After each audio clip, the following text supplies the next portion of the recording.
तक के वीडियो में हम लोगों ने सॉल्यूशन क्या होता है, कंसंट्रेशन टर्म की जानकारी कुछ ले चुके हैं, जैसे परसेंटेज वेट बाई वेट क्या होता है, परसेंटेज वेट बाई वॉल्यूम क्या होता है, मोल फ्रैक्शन क्या होता है, परसेंटेज वॉल्यूम बाई वॉल्यूम क्या होता है। इन सब चीजों को हम लोगों ने पढ़ा। मोल फ्रैक्शन क्या होता है। अब आज हमको पढ़ना है अगली कंसंट्रेशन टर्म, जिसका नाम होता है पार्ट पर मिलियन। देखिए, मिलियन का मतलब होता है 10 लाख। कितना मतलब होता है? मिलियन का मतलब होता है 10 लाख। कितना मतलब होता है भैया? 10 लाख। ठीक है, तो हम उसको क्या 10 की पावर 6 लिख सकते हैं। तो किसी भी चीज को देखना है कि अगर वो 1 मिलियन है तो वो उस पे कितना प्रेजेंट है। किसी भी चीज को अगर हमने सोल्यूशन का वेट मान लिया कि 1 मिलियन सोल्यूशन का वेट है, तो उसमें हमारा कोई सोल्यूट कितना प्रेजेंट है उसको बोलते हैं पार्ट पर मिलियन, या उसी को क्या बोलते हैं भैया? पीपीएम बोलते हैं। पीपीएम को शॉर्ट में हम लोग लिखते हैं पार्ट पर मिलियन। क्या लिखते हैं भैया? पार्ट पर मिलियन लिखते हैं। पीपीएम को हम लोग शॉर्ट में लिखते हैं पार्ट पर मिलियन। अब देखिए इसकी डिफिनीशन देखिए, when a solute is present in traces amount. जब हमारा सोल्यूट ट्रेसेस अमाउंट, यहाँ पे एक टर्मिनोलॉजी आई आपके सामने, ट्रेसेस अमाउंट। ट्रेसेस अमाउंट का मतलब है बहुत कम क्वांटिटी में प्रेजेंट हो। ट्रेसेस अमाउंट का क्या मतलब है भैया? बहुत कम क्वांटिटी में प्रेजेंट हो। तो it is concentration is expressed. तो जो कंसंट्रेशन होती है हम उसको एक्सप्रेस्ड करते हैं इन पार्ट पर मिलियन में। तो उसकी कंसंट्रेशन को हम जिस यूनिट से डिपेंड करते हैं उस यूनिट को बोलते हैं पार्ट पर मिलियन। क्या बोलते हैं भैया? उस यूनिट को हम लोग बोलते हैं पार्ट पर मिलियन। फिर आगे लिखा है it may be defined as the number of part of mass of solute per million part of mass of solution. मतलब इसका इतना सा मतलब होता है कि पर 1 मिलियन सोल्यूशन में एक अगर हमारे पास जो सोल्यूशन है उसका 1 मिलियन पार्ट ले लिया जाए। कितना ले लिया जाए भैया? 1 मिलियन पार्ट। तो उसमें हमारा सोल्यूट जो है वो कितने पार्ट है, उस पे सोल्यूट हमारा कितने पार्ट है, इस चीज को बताने के लिए हम जिस यूनिट का यूज करते हैं उस यूनिट को बोलते हैं पीपीएम। क्या बोलते हैं भैया? उसको हम लोग बोलते हैं पीपीएम बोलते हैं। तो यहाँ पे जो लिखा है when a solute is present in traces amount, पहली बात जो सोल्यूट हो वो ट्रेसेस अमाउंट में होना चाहिए। किसमें होना चाहिए? ट्रेसेस अमाउंट, बहुत कम क्वांटिटी में हो। तो ऐसी चीजों की कंसंट्रेशन को डिफाइन करने के लिए हम पार्ट पर मिलियन का यूज करते हैं। किसका यूज करते हैं? पार्ट पर मिलियन का। और जिसके मतलब ये होता है कि 1 मिलियन सोल्यूशन में उसका कितना पार्ट प्रेजेंट है। तो फार्मूला होता है solute divide by solution. Formula क्या होगा? पीपीएम का फार्मूला आपका खुलता है solute divide by solution into 10 की पावर 6। 10 की पावर 6 ये मिलियन के लिए लगाया गया। Solute divide by solution into 10 की पावर 6। अब यहाँ देखिए मैंने एमएल ग्राम लीटर ये इसलिए लिखा कि अगर कल के दिन आपने सोल्यूट को एमएल में लिया, सोल्यूट को किस में लिया भैया? एमएल में लिया, तो जो सोल्यूशन होगा उसको भी आपको किस में लेना पड़ेगा? एमएल में लेना पड़ेगा। उसको भी आपको किस में लेना पड़ेगा भैया? एमएल में लेना पड़ेगा। अगर कल के दिन आपने सोल्यूट को ग्राम में रखा, सोल्यूट को किस में रखा भैया? ग्राम में रखा। अगर कल के दिन आपने सोल्यूट को ग्राम में रखा, किस में रखा भैया? ग्राम में, तो आपको सोल्यूशन को भी ग्राम में रखना पड़ेगा। अगर कल के दिन आपने सोल्यूट को लीटर में रखा तो आपको सोल्यूशन भी लीटर में रखना पड़ेगा। सिंपल सी बात यह है कि जिस यूनिट में आप सोल्यूट को रखें, जिस भी यूनिट में आप सोल्यूट को रखें उसी यूनिट पे आप सोल्यूशन को रखिए और उनके रेशियो को मल्टीप्लाई कर दीजिए 10 की पावर 6 से। तो जो भी चीज आएगी उसका मतलब होता है पीपीएम। ठीक, जैसे अब यहां पे लिखा है अगली चीज देखिए, यहां पे उन्होंने लिख के दिया, क्या लिख के दिया कि 2 शुगर 2 पीपीएम ऑफ सोल्यूशन। क्या लिखा है भैया? Sugar 2 ppm of solution. इसका मतलब क्या है? इट मीन्स इसका मतलब है भैया, it means 2 gram sugar present in 10 की पावर 6 ग्राम सोल्यूशन। इसका क्या मतलब है? अगर कहीं पे दे दिया उसने 2 पीपीएम, तो इसका मतलब है कि 2 ग्राम शुगर प्रेजेंट है किसमें? 10 की पावर 6 ग्राम ऑफ सोल्यूशन में। इस तरह लिखते हैं। अगर यहाँ 5 पीपीएम देता, 5 पीपीएम दे देता तो क्या लिखते? 5 ग्राम शुगर प्रेजेंट है 10 की पावर 6 ग्राम में सोल्यूशन में। अगर दे देता 10 पीपीएम तो लिखते 10 ग्राम शुगर प्रेजेंट है 10 की पावर 6 ग्राम ऑफ सोल्यूशन में। ठीक, the concentration of pollution in water में कितना पोल्यूशन है, या atmosphere of the often expand the term of microgram पर एमएल अथवा पीपीएम में रिप्रेजेंट करते हैं। माइक्रोग्राम पर एमएल अथवा पीपीएम में कि वायु में कितना प्रदूषण है उसकी मात्रा को बताने के लिए। ठीक है, तो जब भी हमको कि वाटर में कितना पोल्यूशन है या वाटर कितना इम्प्योर है या वायु में कितना प्रदूषण है, इन सब चीजों को हम लोग जो डिफाइंड करते हैं उनके लिए यूनिट पीपीएम का यूज करते हैं। किसका यूज करते हैं? पीपीएम का यूज करते हैं। Glasses dissolved in water, glasses dissolved in water in spread in the milligram पर केजी अथवा पीपीएम। जो ग्लासेस होते हैं अगर उनको वाटर में डिजॉल्व किया जाए तो उनको भी हम जो यूनिट डिफाइंड करते हैं वो कौन सी यूनिट डिफाइंड करते हैं? पीपीएम में ही डिफाइंड करते हैं। ठीक, कुछ सवाल करते हैं ताकि आपको कुछ आइडिया आए इस सवालों से।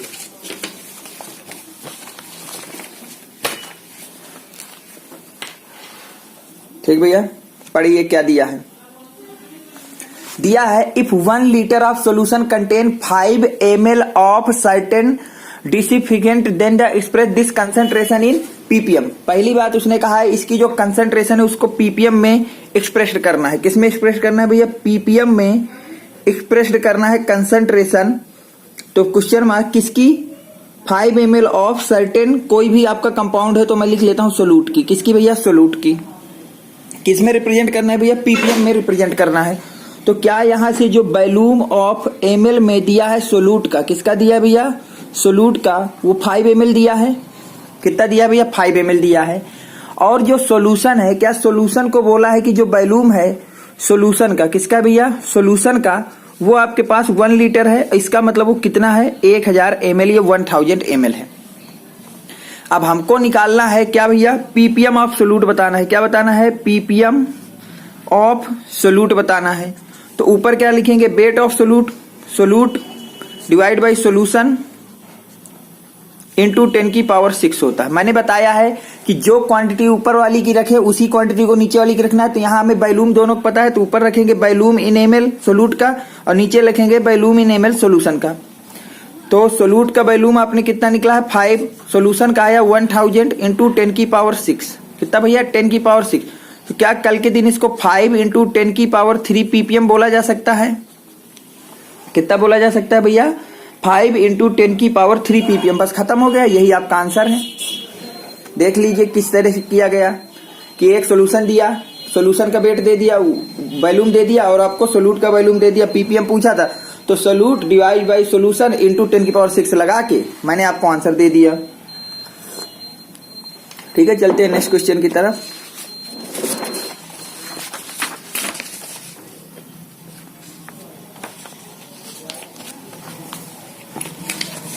तो पीपीएम के सवाल अब आप लोग कर लेंगे, इसका मतलब। ठीक है, इतना सिंपल सा फार्मूला। इसके बाद मैं आगे कुछ न्यूमेरिकल कराऊंगा तो वहां आपको और थोड़ा आइडिया हो जाएगा।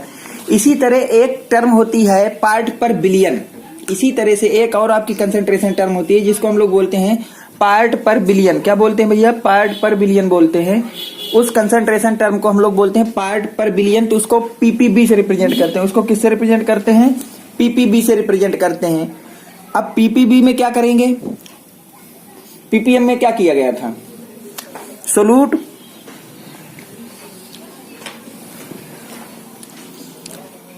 सोल्यूट को डिजॉल्व किया था सोल्यूशन से इंटू 10 की पावर 6 किया था पीपीएम के केस में। पीपीएम के केस में आपने क्या किया था? Solute dissolve divide by solution into 10 की पावर 6 किया था।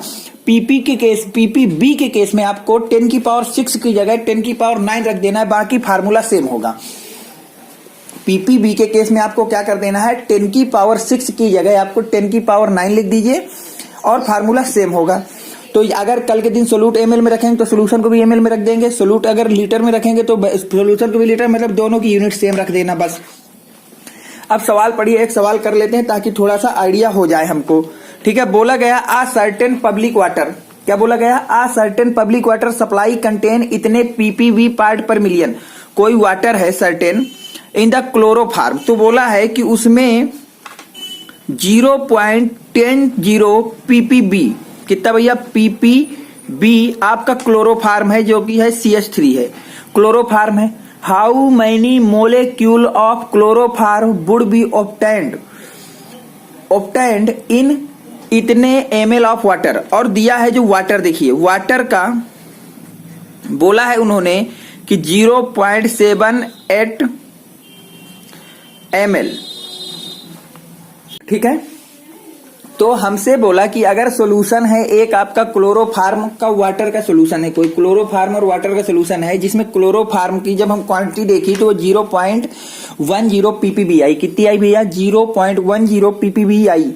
तो आपसे पूछा कि अगर वाटर आपके पास 0.478 ml ले लिया जाए तो उस सॉल्यूशन में हमारे पास, उस सॉल्यूशन में अगर हमने सॉल्यूशन को ले लिया कितना भैया? 0. इस सवाल में याद रखना कि अगर सॉल्यूशन का या सॉल्वेंट का दोनों का वेट आपको सेम मान के चलना है पीपीबी और पीपीएम के केस में। पीपीबी और पीपीएम के केस में जो सॉल्यूशन का वेट वॉल्यूम जो भी होगा वही आपके सॉल्वेंट का होगा, दोनों आपस में बराबर होते हैं। ठीक है, तो सोल्यूट का हो या सॉल्यूशन का हो, वो सॉल्वेंट का हो या सॉल्यूशन का हो, वो दोनों की एक ही बात है। तो उन्होंने बोला ऐसा है, तो आप बता दीजिए how many molecules of methane. अगर मैं कल के दिन आपका इतना ml आपका सोल्यूशन ले लूं, कितना ले लूं? 0.478 ml सोल्यूशन ले लूं, तो आपसे कहा है कि इसमें कितने मोलेक्यूल ऑफ क्लोरोफार्म प्रेजेंट होंगे। तो पीपीबी का हमको फार्मूला पता है, किसका पता है भैया? पीपीबी का, और वो भी किसका? क्लोरोफार्म का, CH3 का। तो ऊपर क्या लिखेंगे? ऊपर लिखेंगे क्लोरोफार्म की और नीचे लिखेंगे सोल्यूशन की विषय में जानकारी। क्या ऐसा होगा? अब हमको पता है कि सोल्यूशन ml में दिया है, तो ऊपर क्या क्लोरोफार्म का भी वॉल्यूम ही ml में लिख लेंगे आप लोग। इनटू क्या कर देंगे? 10 की पावर 9 कर देंगे। इनटू कितना कर देंगे भैया? 10 की पावर आप लोग 9 कर देंगे। कितना कर देंगे? 10 की पावर 9। अब देखिए क्लोरोफार्म का पीपीबी कितना दिया? 0.10। तो यहां रख देंगे। Volume of ml of chloroform हमको तो नहीं पता है, वही निकालना है। वॉल्यूम ऑफ सोल्यूशन कितना है? 0.478 है, और इधर हो जाएगा 10 की पावर 9। तो इसको आप कल के दिन सॉल्व कर लेंगे। क्या कर लेंगे भैया? सॉल्व करेंगे। तो सॉल्व करने से यहां से क्या आ जाएगा? वॉल्यूम। यहां से क्या आ जाएगा भैया? वॉल्यूम आ जाएगा। तो ml में क्लोरोफार्म का वॉल्यूम कितना आ जाएगा भैया? इसको इधर भेज देंगे तो ये हो जाएगा 0.07478 इंटू 10 की पावर -9। ये हो जाएगा। जब इसको इधर भेजोगे, इसको इधर भेजोगे। अब अगर हमारे पास ये चीज आ गई, इतने ml आया। अब हमको डेंसिटी दी है, देखिए सवाल में ये यहाँ डेंसिटी दी है वाटर कितनी? 1 ग्राम पर ml। इसका मतलब होता है डेंसिटी का, हमको पता है कि डेंसिटी का मतलब होता है m/v, जहां m होता है ग्राम में और b होता है ml में, ग्राम पर ml में होता है। तो डेंसिटी की जगह जिस दिन आप वहां पे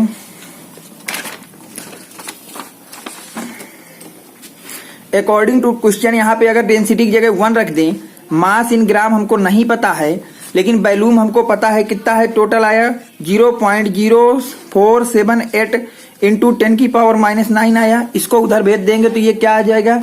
ये सॉल्व करने के बाद आपका आ जाएगा 478, और मैं इसको पूरे 0.4 उधर बढ़ा देता हूं, 10 की power -10 mass in gram chloroform. ऐसा आएगा। इस चीज को ऐसा लिखा जा सकता है? बिल्कुल लिखा जा सकता है। तो यहां से हमको मिल गया मास ऑफ क्लोरोफार्म। क्या मिल गया भैया? मास ऑफ क्लोरोफार्म मिल गया। अब हमसे पूछा क्या है? आप यहाँ पे आ जाइए। पूछा है मोलेक्यूल। क्या पूछा भैया? मोलेक्यूल। तो हमको पता है कि मोलेक्यूल का फार्मूला होता है मोलेक्यूल ऑफ क्लोरोफार्म। पूछा है किसका? पूछा भैया क्लोरोफार्म का। तो जिसके मोल लिख दिया, मोलेक्यूल पूछा है। क्या पूछा भैया? Molecule of chloroform. तो मोलेक्यूल का फार्मूला होता है, जिसके मोलेक्यूल पूछा है उसके मोल ऑफ क्लोरोफार्म इंटू आप कर दीजिए Na। कितना कर दीजिए? Na जो कि एवोगाड्रो नंबर होती है। अब मोल तो पता नहीं है, तो मोल का फार्मूला खोल दीजिए आप लोग। गिवन मास, क्या खोल दीजिए भैया? गिवन मास, वो भी किसमें? इन ग्राम में, इन ग्राम। और जिसका आपको मोल निकालने हो, मतलब किसका? क्लोरोफार्म का mass in gram divide by molar mass of chloroform. Chloroform कर दीजिए, molar mass of chloroform into Na कर दीजिए। ऐसा कर देंगे। कल के दिन जब आपको गिवन मास की जगह आपने कितना निकाला है? 478 इंटू 10 की पावर -13 ग्राम निकाला है। और मोलर मास अगर क्लोरोफार्म का आप कैलकुलेट करेंगे तो वो आएगा 119.5 इंटू Na, यही आएगा। कल के दिन जब इसको आप लोग पूरी तरह से काटेंगे या डिवाइड सॉल्व करेंगे तो ये आ जाएगा 4Na इंटू 10 की पावर -13। कितना आ जाएगा? तो मोलेक्यूल ऑफ कितने आए निकल के? यहाँ से 4Na इंटू 10 की पावर 13 निकल के आया। तो ऑप्शन नंबर कौन सा सही है भैया? 4Na इंटू 10 की पावर ए ऑप्शन सही है। तो क्या यहाँ पे मैं ए ऑप्शन टिक कर दूं? इस सवाल को मैं एक बार दोबारा आपको बता देता हूं आसानी से, ताकि समझ में आ जाए। ठीक है, क्या क्या उसने दिया था और क्या क्या हमको यहाँ पे निकालना था। देखिए उन्होंने बोला कि एक कोई पब्लिक वाटर है, मतलब जो आपका म्युनिसिपैलिटी वाला जो सप्लाई आता है, इसकी बात उसने किया है। तो उसमें उसने क्लोरोफार्म कुछ मिलाया, उस वाटर में उसने कुछ क्लोरोफार्म मिलाया और ये कहा कि उस क्लोरोफार्म की जो क्वांटिटी है वो है 0.10 ppb। कितनी भैया? 0.10 ppb है। तो कहा है कि अगर मैं जो आपके पास वॉल्यूम है वाटर का वो ले लूं 0.478 ml, कितना ले लूं? 4.78 ml ले लूं, तो उसपे हमारे पास कितने number of molecule of water वो क्लोरोफार्म प्रेजेंट होंगे। तो हमको पता है मॉलिक्यूल का फार्मूला होता है, mole into Na, mole into Na। जिसका भी आपको मॉलिक्यूल निकालना है उसके मोल और उसको Na से मल्टीप्लाई कर दीजिए। इसके बाद आपको पता है कि मोल तो इस सवाल में कहीं दिए नहीं थे, तो आपको मोल का फार्मूला हमने खोल दिया किसमें? Given mass divide by molar mass into Na। अब कहीं से अगर मोलर मास आ जाए या वो मास आ जाए उसके कि वो जब सोल्यूशन बना 0.478 ml का, तो उसमें क्लोरोफार्म की क्वांटिटी कितनी थी, तो काम हो जाएगा, क्योंकि यहाँ मास रख देंगे, मोलर मास हम निकाल सकते हैं, इंटू Na कर देंगे। तो फिर उसके लिए मैंने देखा कि पीपीबी का ही मैंने फार्मूला खोल दिया कि जिसका पीपीबी दिया है तो उसकी क्वांटिटी ऊपर रख देंगे और नीचे कर देंगे सोल्यूशन की इंटू 10⁹। तो यहां से वॉल्यूम आ गया। क्या आ गया? वॉल्यूम। पर हमें वॉल्यूम तो नहीं चाहिए, हमको तो चाहिए मास। क्या चाहिए? मास। तो मुझको पता है कि डेंसिटी इक्वल टू होता है mass upon volume. Density equal to क्या होता है? मास अपॉन वॉल्यूम होता है। तो अगर ये होता है मास अपॉन वॉल्यूम, तो कल के दिन आपने डेंसिटी दी है 1, तो डेंसिटी की जगह 1 रख दिया। मास नहीं पता लेकिन वॉल्यूम आपने निकाल लिया है इतना। तो अब इसको सॉल्व करा तो यहां से आपके पास मास कितना आ गया? इतना आ गया। मास आ गया, मास को आपने यहां पे रख दिया और सॉल्व कर दिया और क्वेश्चन आपका लग गया। ठीक है। अब देखिए पीपीबी आपको समझा दिया, पीपीएम समझा दिया। एक बार मैं दोनों को फिर रिपीट कर देता हूं। पीपीएम का मतलब होता है सोल्यूट का मास वॉल्यूम जो भी दिया हो ऊपर डिवाइड बाई सॉल्यूशन का जो ऊपर रखें यूनिट वही नीचे रख दें इंटू 10⁶ कर दें। पीपीबी के केस में solute divide by solution into 10⁹ कर दें। बस सिंपल से ये दो फार्मूले याद रखना। अब अगली जो कंसंट्रेशन टर्म है वो है मोलरिटी। क्या है? मोलरिटी। इसको कैपिटल एम से रिप्रेजेंट करते हैं। किससे रिप्रेजेंट करते हैं भैया? कैपिटल एम से। इससे सबसे ज्यादा आपको सवाल मिलेंगे, आप जब भी न्यूमेरिकल करेंगे इस चैप्टर के, आपको सबसे ज्यादा जो कंसंट्रेशन टर्म यूज हुई होगी वो मोलरिटी हुई होगी। कौन सी होगी? मोलरिटी। तो इसकी डिफिनीशन कुछ नहीं होती है, इसका सिंपल सा मतलब यह है कि अगर मैं कोई 1 लीटर का सोल्यूशन बना लूं, क्या बना लूं? 1 लीटर सोल्यूशन में कितने आपके सोल्यूट के मोल डिजॉल्व हैं उसको बोलते हैं मोलरिटी। मोलरिटी की क्या डिफिनीशन है? Total number of mole in any component dissolved in 1 litre solution. अगर 1 लीटर सोल्यूशन में किसी भी कंपोनेंट के कितने मोल डिजॉल्व हैं उसी को हम लोग क्या बोलते हैं? मोलरिटी बोलते हैं। तो यहां पे क्या लिखा डिफिनीशन मैंने? It is defined as the number of mole of solute dissolved in 1 litre of the solution. जिसका आपको मोलरिटी निकालना है, क्या निकालना है? मोलरिटी। तो उसके कितने मोल 1 लीटर सोल्यूशन में डिजॉल्व हैं वही हमारी क्या कहलाएगी? मोलरिटी। तो मोलरिटी का फार्मूला क्या आ गया? Number of mole of solute. मतलब यहां सोल्यूट लिख दिया है, जिस चीज की आपको मोलरिटी निकालनी हो उसके मोल ऊपर रख देना, डिवाइड कर देना volume of solution in litre. Volume of solution वो भी किसमें? लीटर में रख देना। तो यूनिट क्या हो जाएगी? मोल पर लीटर, या इसको केवल कैपिटल एम बना देते हैं, इसको मोलर पढ़ते हैं। क्या पढ़ते हैं भैया? मोलर। तो ये भी आपकी यूनिट सही है। ठीक है। A solution having molarity 1 is called molar solution. एक ऐसा सोल्यूशन जिसकी मोलरिटी 1 आ जाए। 1 कब आएगी? ध्यान से देखो, 1 आपकी मोलरिटी उस दिन आएगी, किस दिन आएगी 1 आपकी मोलरिटी? 1 मोलरिटी आपकी उस दिन आ जाएगी जिस दिन आपने वॉल्यूम आपका कितना ले लिया सोल्यूशन का? 1 लीटर, और मोल भी कितना ले लिया? 1। तो 1 आ जाएगा, तो उसको हम लोग बोलते हैं मोलर सोल्यूशन। क्या बोलते हैं भैया? Molar solution. अगर कल के दिन आपको कहीं अब लिखा मिल रहा है मोलर सोल्यूशन, तो इसका मतलब क्या है कि उसकी जो मोलरिटी दी है वो 1 दी है। ठीक है। आगे आइए पढ़िए भैया, अगली लाइन क्या है? Molarity of the solution dependent upon temperature because volume of solution is temperature dependent. उसने ये कहा कि जो मोलरिटी टर्म होता है ये टेम्परेचर पे डिपेंड करता है। आपको मैंने सेकंड लेक्चर में ही बताया था कि वो सारी कंसंट्रेशन टर्म जिसमें वॉल्यूम का यूज होगा वो टेम्परेचर पे डिपेंड करेंगी। और यहाँ देखिए मोलरिटी के फार्मूले में यहाँ वॉल्यूम आ गया, इसका मतलब टेम्परेचर पे डिपेंड करेंगी। ठीक। अब देखिए कुछ टर्मिनोलॉजी को लिखना सीख लीजिए इसके। जैसे आपने कल के लिखने दे दिया 0.25 मोल पर लीटर सोल्यूशन ऑफ NaOH। तो इस लाइन से आपको ये समझना है, इस लाइन की मीनिंग ये निकालना है कि जो भी, अब देखिए ये मोल पर लीटर लिखा है तो क्या कल के दिन यहाँ वो केवल कैपिटल एम भी बना सकता था, मोलर हो जाता आपके लिए? बिल्कुल। और ये जो लिखा हो मोल के आगे उतने मोल दे दीजिए जिसका ये मोलरिटी दी हो। तो आप इसका मतलब लिखेंगे इट मीन्स 0.25 मोल, क्या लिख देंगे भैया, मोल, क्या लिख देंगे, मोल ऑफ NaOH, जिसके आपकी ये मोलरिटी दी हो उसके इसी को क्या कर दीजिएगा, मोल के बराबर कर दीजिएगा। Present mole 0.25 mole of NaOH present in 1 litre of solution. इसका क्या मतलब है कि भैया कि जो भी यहां दिया हो उतने ही मोल मान लेना, और जिसका ये आपकी मोलरिटी दी हो ये मतलब ये उसके मोल दिए हैं, और कितने में, 1 लीटर में, ऐसा आप लिख देंगे। ठीक है। When a concentration solution is diluted by adding of more solvent. देखिए डाइल्यूशन का मतलब क्या होता है, अगर हम उसमें पहले मोलरिटी निकाली, कुछ वॉल्यूम था, फिर मैंने उसमें वाटर और ऐड कर दिया अलग से, तो फाइनल मोलरिटी क्या होगी। तो देखिए जब भी आप 2 बीकर हैं, एक बीकर है, पहले उसकी मोल डाले होंगे कुछ, इसके बाद उसमें वाटर डाला होगा और सोल्यूशन बना दिया होगा। अगर आप पानी उसमें बढ़ाएंगे तो क्या आप सोल्यूट के मोल में कोई अंतर आएगा, बिल्कुल अंतर नहीं है, क्योंकि आप केवल पानी डाल रहे हैं, पानी डालने से सोल्यूट के मात्रा में कोई अंतर नहीं आएगा, मतलब दोनों ही केस में मोल बराबर होंगे।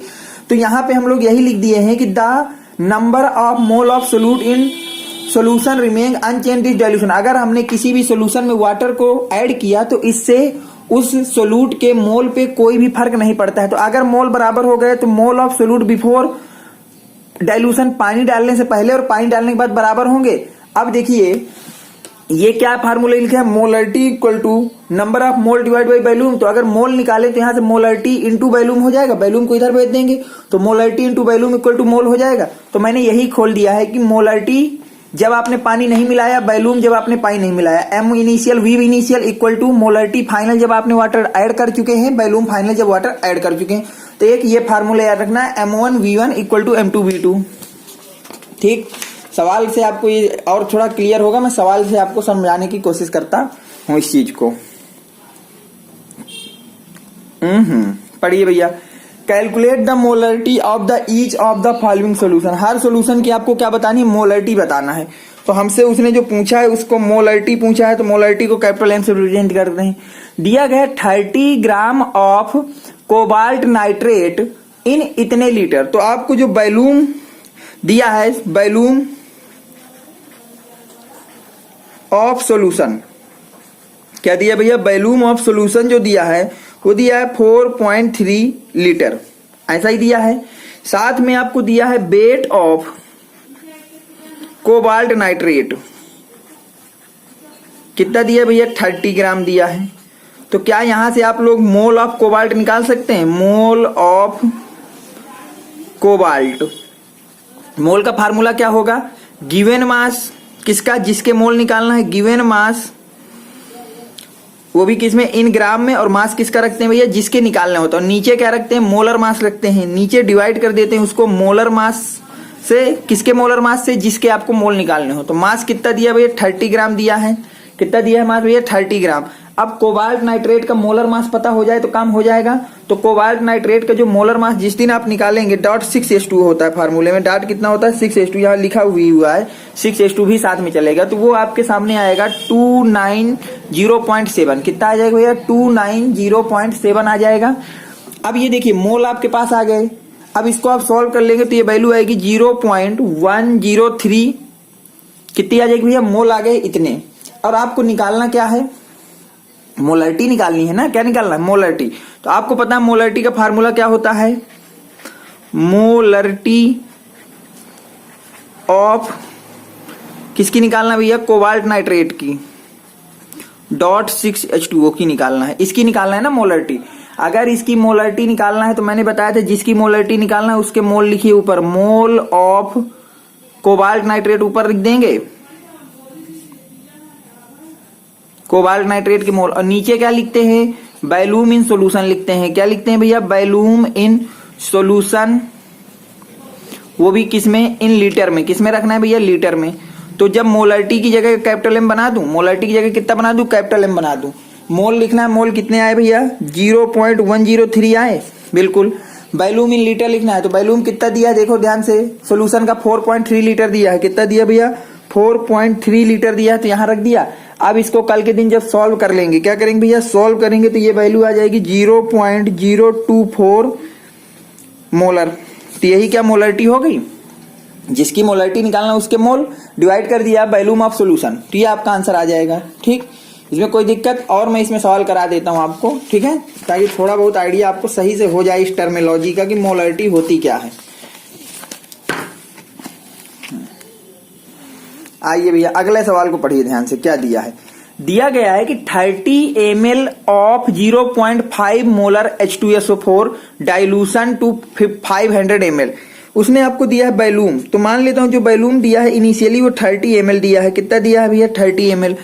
कितना दिया, 30 ml। तो इसको अगर लीटर में डिवाइड बदलोगे तो क्या 1000 से डिवाइड कर दोगे, हाँ इतने लीटर दिया है। ठीक, इसके बाद उसने बोला है कि ये सॉल्यूशन टू डाइल्यूट 500 ml, इसको कहां तक, फाइनली 500 ml तक हम इसको डाइल्यूट कर देते हैं। मतलब 500 ml का मतलब हो गया, इसको भी 1000 डिवाइड कर दो तो इतने लीटर तक की उसने बात की है।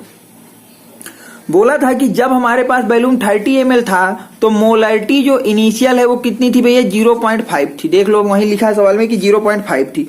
पूछा है कि जब उसका मैं डाइल्यूट करके सॉल्यूशन की मात्रा 500 ml कर दूं तो आपकी फाइनल मोलरिटी क्या होगी। देखिए इसके लिए मैंने क्या बताया था, M initial V initial equal to M final V final लगाएंगे। इनिशियली कितना है भैया 0.5 है और सॉल्यूशन उस समय 30 डिवाइड बाई 1000 था। इधर आ जाइए, फाइनल वाला बताना है, वॉल्यूम था 500 डिवाइड बाई 1000 को निपटा दिया। तो यहां से आप जब निकालेंगे वैल्यू किसकी भैया, M फाइनल की, किसकी वैल्यू निकालेंगे भैया, M फाइनल की।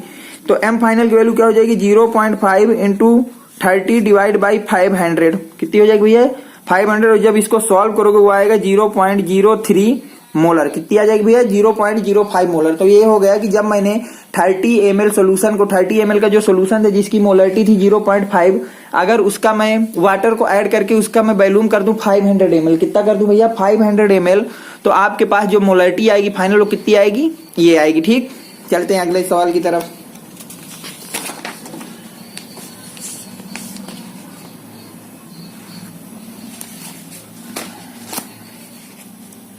पढ़िए क्या दिया, 40 gram of NaOH dissolved in 250 ml of solution. किसमें डिजॉल्व भैया, 250 ml ऑफ सोल्यूशन में डिजॉल्व है। 250 ml ऑफ सोल्यूशन में डिजॉल्व है 40 gram of NaOH। 40 gram of NaOH जो है हमारे पास वो डिजॉल्व है किसमें भैया, 250 ml ऑफ सोल्यूशन में।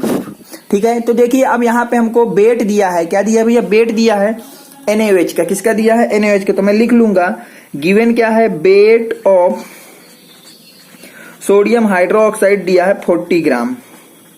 अगर वेट पता है तो क्या आप यहां से पहले मोल निकाल लेंगे, mole of NaOH।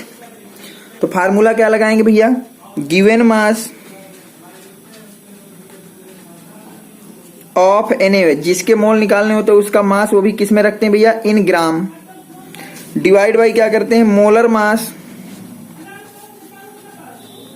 Mass of NaOH। मतलब जिस चीज के हमको मोल निकालना उसका मोलर मास से डिवाइड कर दीजिए। तो क्या आप गिवन मास की जगह 40 रख देंगे, मोलर मास NaOH का 40 होता है, तो इसको सॉल्व करके क्या मोल 1 आ गया। तो मोल आपके पास कितने आ गए भैया, 1 आ गया। सोल्यूशन को बोला है डिजॉल्वेड इन 250 ml ऑफ सोल्यूशन। तो वॉल्यूम ऑफ सोल्यूशन कितना दिया भैया, वॉल्यूम ऑफ सोल्यूशन आपको दिया गया है 250 ml, लेकिन हमें तो लीटर में चाहिए होता है। तो ml को लीटर में डिवाइड करने के लिए 1000 से आप लोग क्या कर देते हैं, भाग दे देते हैं, डिवाइड कर देते हैं। 1 लीटर से डिवाइड करेंगे तो ये क्या 1/4 लीटर आ जाएगा। देखिए वॉल्यूम ऑफ सोल्यूशन आ गया, मोल ऑफ NaOH आ गया। क्या आ गया भैया, वॉल्यूम ऑफ सोल्यूशन आ गया और मोल ऑफ NaOH आ गया। तो आपसे क्या पूछा है, मोलरिटी पूछा है। ठीक है, क्या निकालना भैया, फाइंड मोलरिटी, पहले ही सवाल में बोल दिया गया था। तो M इक्वल टू फार्मूला क्या लगा देंगे भैया, मोलरिटी का फार्मूला होता है गिवन मोल ऑफ NaOH, जिसका आपको निकालना यहाँ दिया है NaOH डिजॉल्वेड इन इतने, और मैंने ये जो पार्ट ए में ही लिख दिया था इसको, ये उसी का पार्ट है जो यहाँ पे मैंने लिखा है आपके लिए। ये लिखा है ना, calculate the molarity of each the following solution. सारे सोल्यूशनों की आपको क्या बताना है, मोलरिटी बताना है। ये उसी का थर्ड पार्ट है, यहाँ लिखा भी है C। ठीक, तो यहां लिख देंगे गिवन मोल्स ऑफ NaOH, नीचे क्या लिखते हैं, वॉल्यूम ऑफ सॉल्यूशन, वो भी किसमें, इन लीटर। क्या यही फार्मूला आप खोलेंगे तो मास कितना रख देंगे, NaOH के मोल कितने आए हैं भैया, मोल आया है 1। सोल्यूशन का जो आपके पास वैल्यू में वो लीटर में कितना है 1/4। कल के दिन ये 4 ऊपर चला जाएगा तो आंसर क्या 4 आ जाएगा मोलर। ये आपकी मोलरिटी हो गई, क्या हो गई भैया 4 क्या हो गई आपके पास मोलरिटी हो गई। ओके।